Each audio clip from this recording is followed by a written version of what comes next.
أعوذ بالله من الشيطان الرجيم. بسم الله الرحمن الرحيم. الحمد لله الذي له ما في السماوات وما في الأرض، وله الحمد في الآخرة وهو الحكيم الخبير. والصلاة والسلام على محمد خاتم رسله الذي بعثه الله رحمة للعالمين وحجة على الناس أجمعين، بشيرا ونذيرا وداعيا إلى الله بإذنه وسراجا منيرا، وعلى آله وأصحابه والتابعين وتابعيهم وعلى كل من سار على دربه واهتدى بهديه وجاهد جهاده إلى يوم الدين. أما بعد.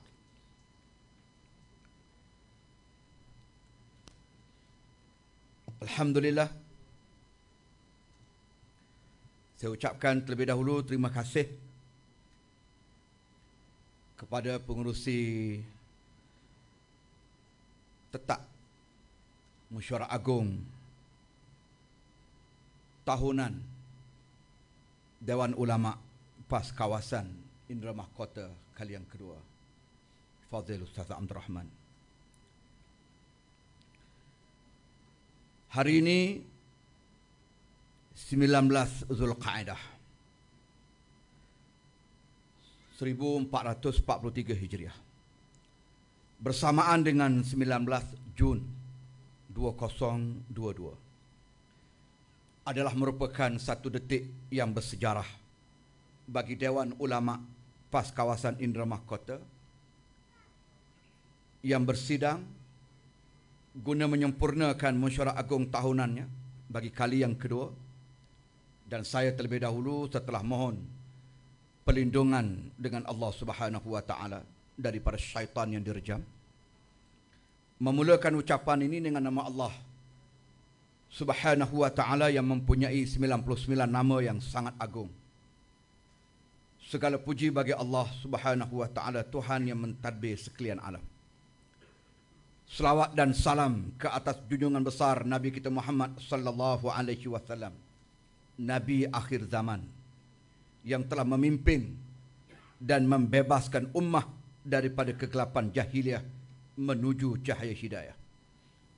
Seterusnya, setinggi-tinggi penghargaan dan rasa terima kasih saya kalungkan buat dhif-dhif kehormat yang hadir menyerikan majlis kita pada pagi ini, terutama Al-Fadil yang berhormat Tuan Guru Zuridan bin Daud, Ketua Dewan Ulama PAS Negeri Pahang, selaku perasmi Mesyuarat Agung Tahunan Dewan Ulama PAS Kawasan Indra Mahkota bagi kali yang kedua. Turut hadir bersama dengan kita pada hari ini yang berhormat Tuan Haji Andan Surah bin Rabu, yang dipertua PAS Kawasan Indra Mahkota, merangkap ahli Dewan Undangan Negeri Besrah, Al-Fadil Ustaz Dr. Azhar bin Jaafar, ahli jawatan kuasa Dewan Ulama PAS Negeri Pahang, selaku pemerhati mewakili Dewan Ulama PAS Negeri Pahang. Yang berusaha Saudara Muhammad Johari bin Yahya, Setiausaha PAS Kawasan Indra Mahkota, selaku pemerhati mewakili PAS Kawasan Indra Mahkota. Dan kita turut dihadiri oleh Ketua Dewan Muslimat PAS Kawasan Indra Mahkota dan tentunya Ketua Dewan Pemuda PAS Kawasan Indra Mahkota yang juga merupakan ahli jawatan kuasa Dewan Ulama PAS Kawasan.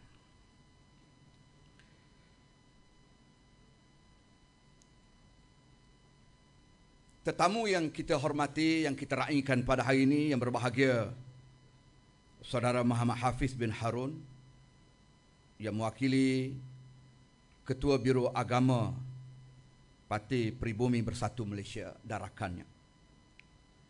Dan qari kita sebentar tadi Al-Fadhil Ustaz Ahmad Yasir, Datuk Ahmad Najib. Dan rakan saya Al-Fadhil Ustaz Muhammad Basri bin Arifin, Ketua Timbalan Ketua Dewan Ulama PAS Kawasan Indra Mahkota. Al-Fadhil Ustaz Zainal Abidin bin Muhammad, Naib Ketua Dewan Ulama PAS Kawasan Indra Mahkota, dan rakan-rakan ahli jawatan kuasa Dewan Ulama PAS Kawasan Indra Mahkota yang hadir pada hari ini, dan seterusnya para perwakilan dan pemerhati yang saya kasih sekalian. Tidak lupa saya kepada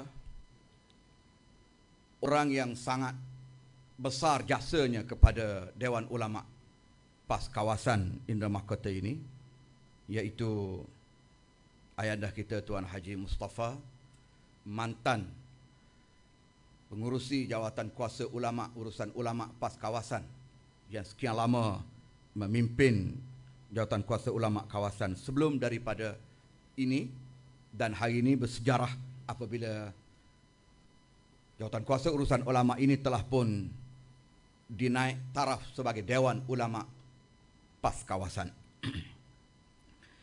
Para perwakilan dan pemerhati yang saya kasih sekalian, Dewan Ulama PAS Kawasan Indra Mahkota juga sebagaimana Dewan Ulama PAS kawasan-kawasan yang lain masih bertatih untuk bergerak di atas status Dewan.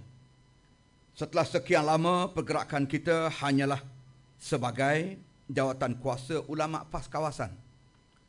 Dan berusia setahun jagung ini sudah tentu masih terlalu banyak sebenarnya kelemahan dan kekurangan yang memaksa saya terlebih dahulu memohon jutaan kemaafan kepada semua, terutama tetamu-tetamu kehormat, perwakilan dan pemerhati sekalian. Arthur Al-Ghazi, pahlawan Islam terbilang, menyanggah ego penindas yang kejam. Syukur hari ini pejuang Islam bersidang, memerah idea berkat akal yang tajam. Bamsi dan Turgut, satria yang agung, hunus pedang, menebas petualang. Meskipun umur setahun jagung, bertungkus lumus bangkit berjuang. InsyaAllah dengan segala upaya berbekalkan petunjuk dan kekuatan, hidayah dan taufik anugerah Allah Azza wa Jal, kita tidak akan mengalah. Apatah lagi untuk bermain alasan untuk tidak melaksanakan taklif dan tanggungjawab yang telah digalaskan ke atas pundak kita. Firman Allah, la yasta'dhinuka alladhina yu'minuna billahi wal yawmil akhir an yujahidu bi amwalihim wa anfusihim wallahu alimun bil muttaqin. Maksudnya orang-orang yang beriman kepada Allah dan hari akhirat, mereka tidak akan meminta izin kepadamu wahai Muhammad untuk tidak turun berjihad ke medan dengan harta mereka, dengan jiwa mereka. Dan ingatlah, Allah Subhanahu wa taala Maha mengetahui akan orang-orang yang bertakwa. Innama yasta'dhinuka alladhina la yu'minuna billahi wal yawmil akhir wartabat qulubuhum fahum fi raibihim yataraddadun.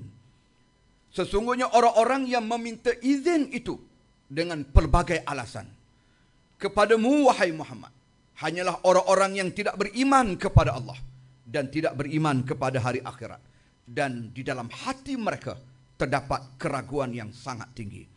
Oleh itu mereka senantiasa bingung dan teragak-agak dalam keraguannya.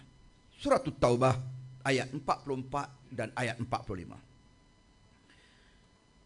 Perwakilan dan pemerhati yang saya kasih sekalian, melangkah ke medan mendepani 1001 cabaran bagi menjulang sanjak perjuangan Islam di bumi bertuah ini memerlukan kesungguhan dan kemahuan yang tinggi daripada kita semua.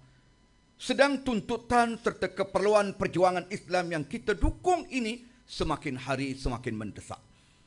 Tiada masa untuk kita berlengah dengan 1001 alasan yang remeh. Dan pula sengaja kita mereka cipta alasan. Kita berhadapan sebenarnya dengan timbunan tugas dan tanggungjawab yang masih tertangguh. Kita dihambat oleh kewajipan perjuangan yang lebih banyak daripada masa yang kita miliki. Justru itu, anda rasa kita masih ada masa untuk sakit kepala? Anda rasa kita masih ada masa untuk lengah-lengah urat? Sehingga membuatkan kita sering melengahkan tanggungjawab.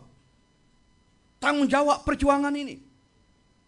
Sehingga kita kerap mengabaikan arahan-arahan gerak kerja amal Islami yang menjadi kewajipan asas kepada kita sebagai hamba Allah dan pejuang agamanya. Tentu saja jawapannya tidak. Kewajipan kita terlalu banyak dan kita tidak boleh berlengah dan bertangguh tugas. Al-wajibat aktsar minal awqat.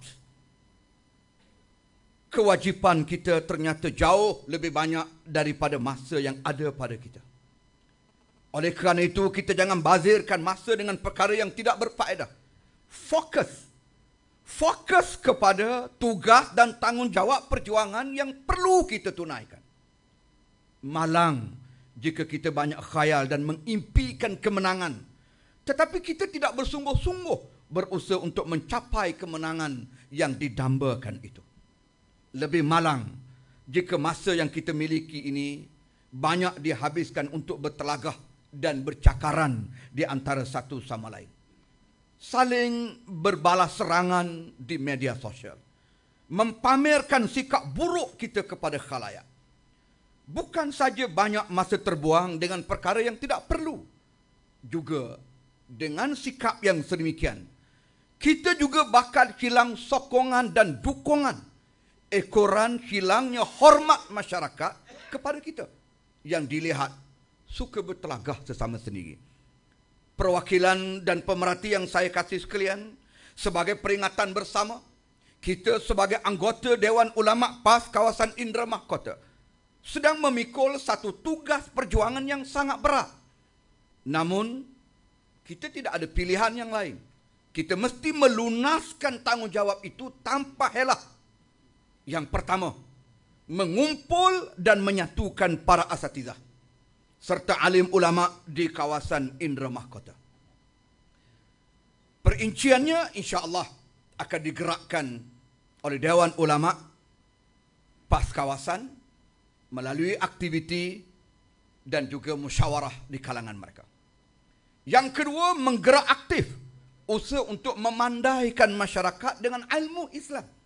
Ini tanggungjawab pokok para alim ulama kita. Dan yang ketiga, membina bi'ah salihah dengan aktiviti 3 serangkai yang merangkumi aspek ruhiyah, iaitu aktiviti kerohanian. Yang kedua, aspek fikriyah, iaitu aktiviti membangunkan pemikiran dan fikrah Islam di kalangan masyarakat. Dan yang ketiga, aktiviti jasadiyah, aktiviti yang bersifat turun padang untuk mengimarahkan amal Islami dan seterusnya menegakkan syariat itu di atas bumi Allah dan juga dalam diri kita. Dan yang mana ini semua adalah merupakan suatu yang mesti didukung secara bersama oleh kita semua. Meskipun kita menghadapi pelbagai kelemahan dan kekurangan, kita tak nafi. Ada kelemahan dan ada kekurangan. Namun ia bukan alasan untuk kita tidak memacu perjuangan ini sehabis daya. Sedangkan kita memahami betapa ancaman yang dihadapkan oleh musuh kepada kita terhadap akidah, fikrah dan akhlak begitu menghimpit masyarakat dan negara kita mutakhir ini. Para alim ulama dan asatizah perlu bangkit tanpa menoleh lagi ke belakang.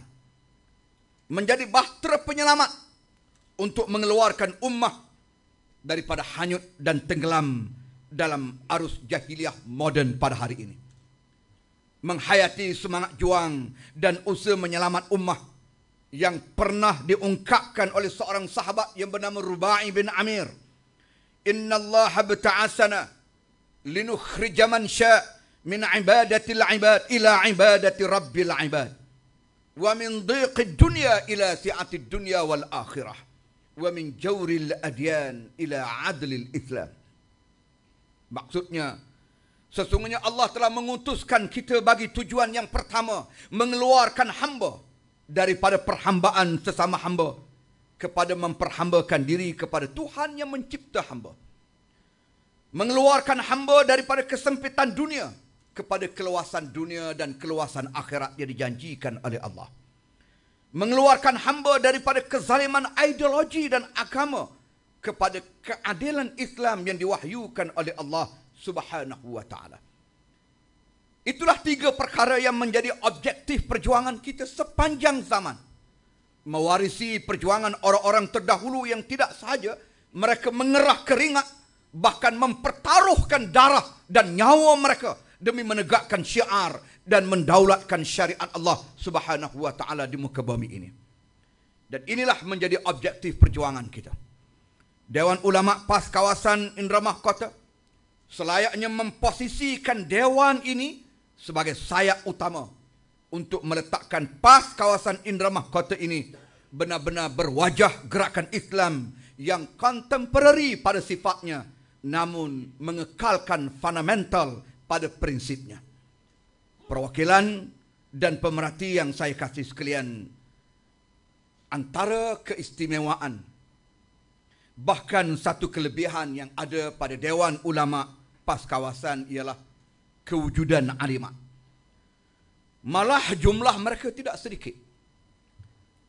Bahkan kalau kita lihat hari ini pun, jumlah mereka mungkin menyamai dan melebihi jumlah muslimin ataupun ulama di kalangan kaum muslimin. Jumlah mereka tidak sedikit. Dan peranan mereka sangat besar. Allah Subhanahu wa ta'ala menyebut dalam Al-Quranil Karim, wal mu'minuna wal mu'minat ba'duhum awliya'u ba'd ya'muruna bil ma'ruf wa yanhauna 'anil munkar wa yuqimuna as-salah wa yu'tuna az-zakah wa yuti'una Allah wa rasulah ulaika sayarhamuhumullah innallaha azizun hakim. Dan orang-orang yang beriman, lelaki dan perempuan, sebahagian mereka menjadi penolong dan kuat menguat di antara satu sama lain. Mereka berjuang untuk menegakkan syariat dan mencegah kemungkaran di atas muka bumi ini. Mereka mendirikan sembahyang dan memberi zakat serta taat kepada Allah dan Rasulnya. Mereka itu akan diberikan rahmat oleh Allah Subhanahu wa ta'ala. Sesungguhnya Allah Maha Kuasa lagi Maha Bijaksana. Di atas perjuangan mereka menegakkan syariat dan mencegah kemungkaran serta mendirikan sembahyang taat kepada Allah dan Rasul, sama saja lelaki dan perempuan. Mereka dikurniakan rahmat oleh Allah Subhanahu wa ta'ala. Justru itu, keberadaan alimat di dalam Dewan Ulama PAS kawasan ini bukan bersikap ataupun bersifat pelengkap. Kewujudan alimat dalam Dewan Ulama PAS kawasan ini bukan bersifat pelengkap, tetapi menjadi aktris utama, menjadi watak utama, bergerak seiring dan selari dengan alim ulama ke arah mempersadakan syariat dan syiar agama Islam ini dalam perjuangan yang kita dukung. Tiada siapa yang dapat menyangkal bahawa golongan wanita terlalu ramai mengatasi jumlah kaum lelaki mutaakhir ini.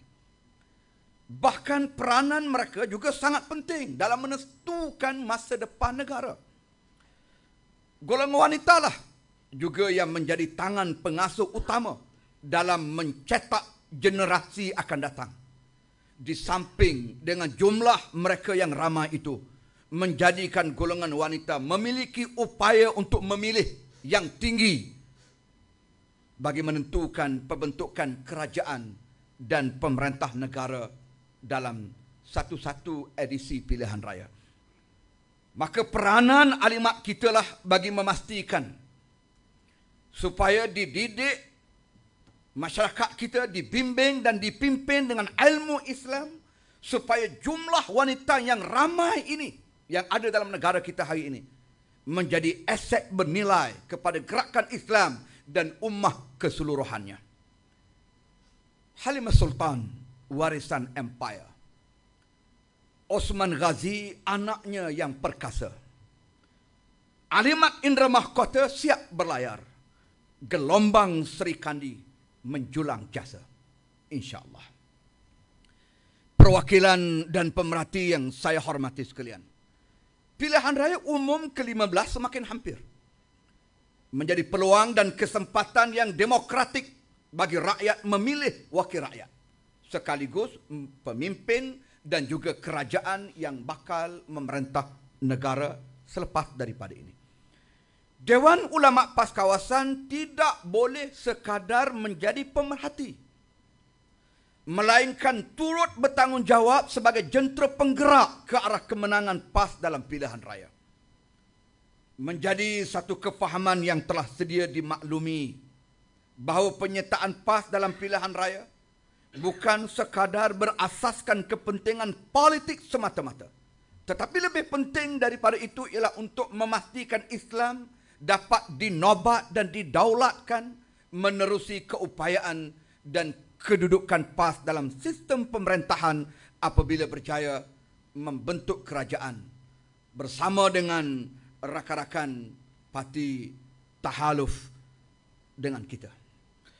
Dewan Ulama PAS kawasan menggalas tugas untuk memberi dan membina kefahaman masyarakat agar memahami dan seterusnya menerima perjuangan Islam yang diperjuangkan oleh PAS.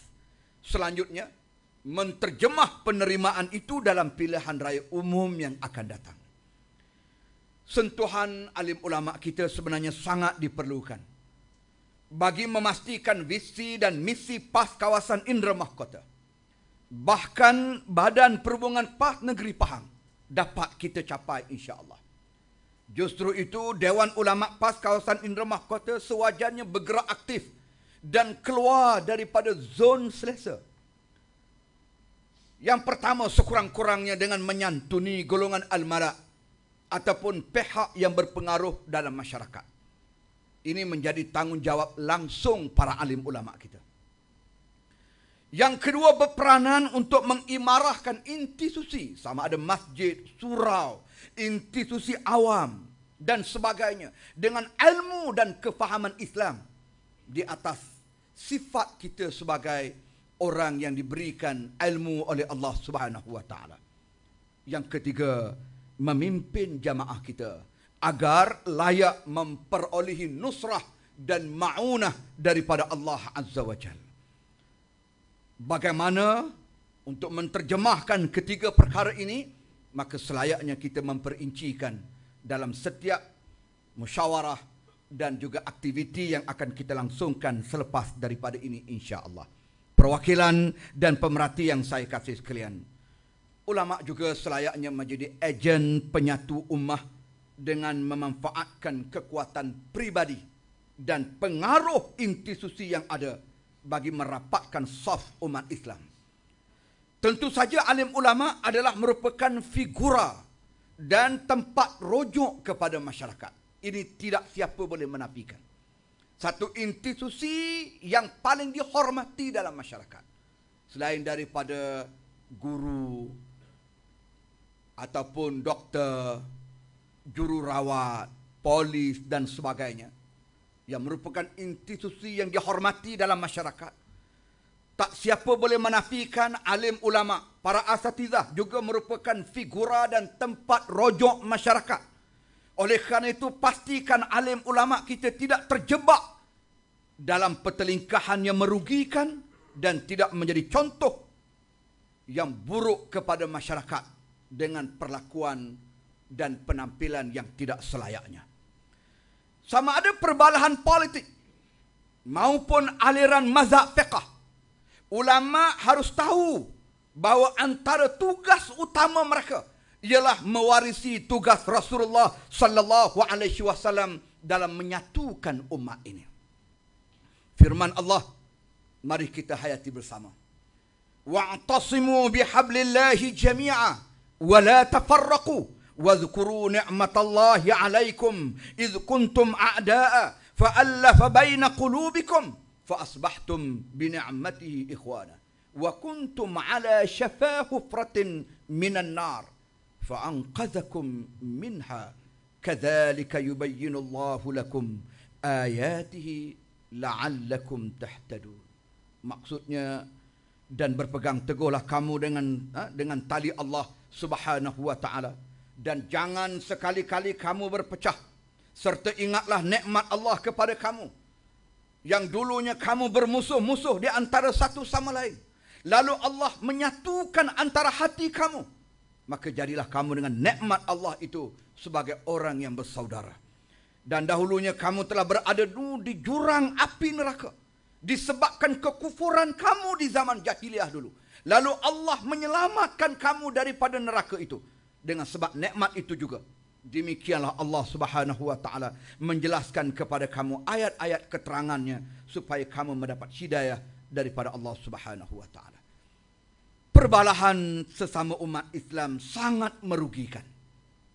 Saya ulang balik. Perbalahan sesama umat Islam ini sangat merugikan. Meletakkan umat Islam lemah dalam jumlah mereka yang ramai. Hina di hadapan kaum bangsa sendiri. Sementara musuh-musuh Islam pastinya berpesta gembira menyaksikan umat Islam saling bercakaran. Ingat satu lagi penegasan Allah. Wa ati'ullah wa rasulahu wa la tanaza'u fatafshalu wa tadhhaba rihukum wasbiru innallaha ma'as sabirin. Taatlah olehmu kepada Allah dan Rasulnya sallallahu alaihi wasallam, dan jangan sekali-kali kamu bertelengkah, kerana kelak kamu akan binasa dan kamu akan hilang kekuatan. Bersabarlah dalam menghadapi segala kesukaran dengan hati yang cekal.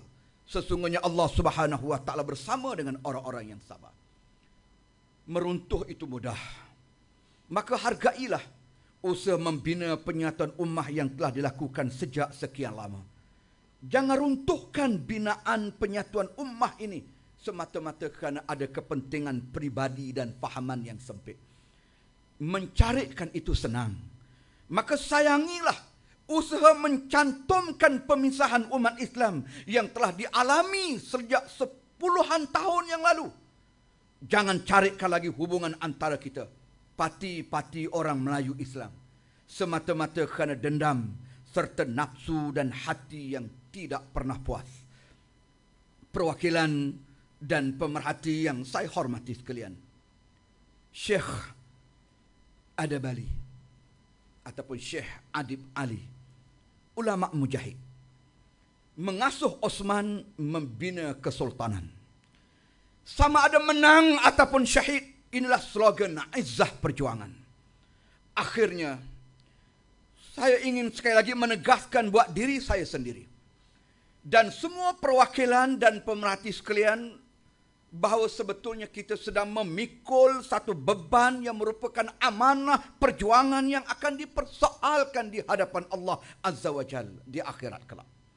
Oleh kerana itu, pastikan perjuangan kita ini ikhlas. Pastikan perjuangan yang kita dukung ini ikhlas dan benar, berada pada landasan yang diiktiraf oleh Allah Subhanahu wa taala. Ingat sabda Nabi sallallahu alaihi wasallam, an Abi Musa, qala jaa rajulun ila an-nabi sallallahu alaihi wasallam faqala ya Rasulullah, mal qitalu fi sabilillah?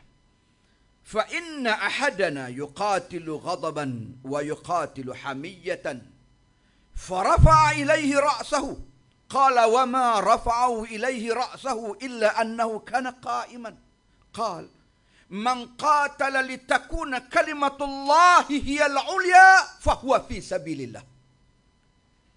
Kata Nabi SAW apabila datang seorang yang bertanya kepadanya tentang apakah sebenarnya perjuangan di jalan Allah ini yang disebut sebagai perjuangan fi sabilillah. Apakah perjuangan fi sabilillah? Lalu disebut ada orang berjuang kerana marah, ada yang berjuang kerana ingin mendapatkan perlindungan. Lalu Nabi SAW mengangkat kepalanya Dan Nabi tidak mengangkat kepalanya kecuali orang yang bertanya itu sedang berdiri di hadapan Nabi. Lantas Nabi berkata, "Man qatala litakuna kalimatullahi hiyal ulya fahuwa fi sabilillah."